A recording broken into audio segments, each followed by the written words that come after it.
Parker here. This channel was started with grief, which began with the loss of my dog. Shortly after he passed, it dawned on me he would never exist again, not in this world, and not in any form I could hold on to. With his absence came the realization of my mortality. With that fact in mind, a fire of creation was started. But it wasn't just to create, but to prepare for what feels like a coming storm. I started this channel because I believe we're heading into low trust times. When that trust goes, everything else goes with it. Let me show you what a low trust world looks like. When I worked at a gun store, a customer once asked me for extra bags to conceal their purchase. Not because they were doing anything wrong, but because they had to bring it into their home at 2 a.m. Otherwise, they said, they'd become a target. And no, this wasn't a nice neighborhood. They lived in a place where showing you had something worth stealing was enough to invite violence. That's just one picture of low trust. Here's another. Walking down the street at night without fear is a privilege most of the world doesn't have. However, people in high trust societies tend to view it as a right.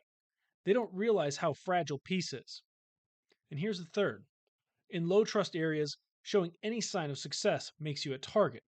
A nice watch, a clean shirt, or new shoes can get you followed, or worse. In high trust places, success signals admiration. In low trust places, it signals opportunity to predators. Low trust isn't always dramatic. It's not Mad Max, but it's subtle, and it can creep in. And by the time you notice it, it's already shaped your daily behavior.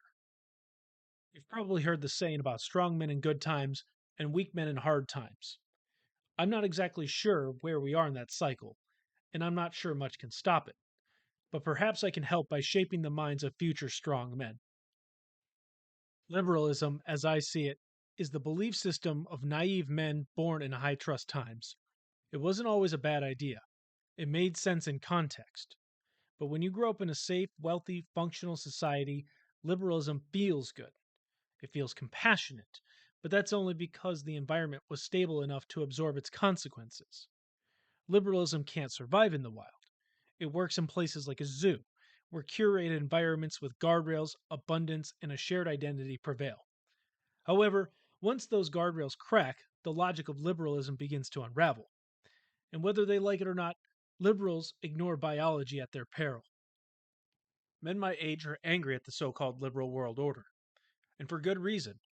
Many of us have been priced out of a home, priced out of starting a family, and we've watched the same people who tore down tradition, merit, hierarchy, and religion build an apparatus that now works against us. That's why I often criticize liberalism in my videos.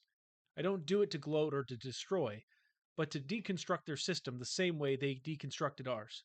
And let me be clear, no matter how angry I am, I don't cheer for collapse. Some people do, but I don't. Because collapse isn't a reset button. Collapse is death and destruction on a scale most people can't even fathom. I don't want that. What I want is reform. Heavy reform. Scaling back the system, cutting it down to size, so that what comes next is stronger, not broken. And make no mistake, I will keep dunking on liberals. And yes, sometimes on conservatives too, but for different reasons. I'll keep doing it until this system is no longer the bloated, micromanaging mess it's become. This is AnvilHammerForge. Let's get to work.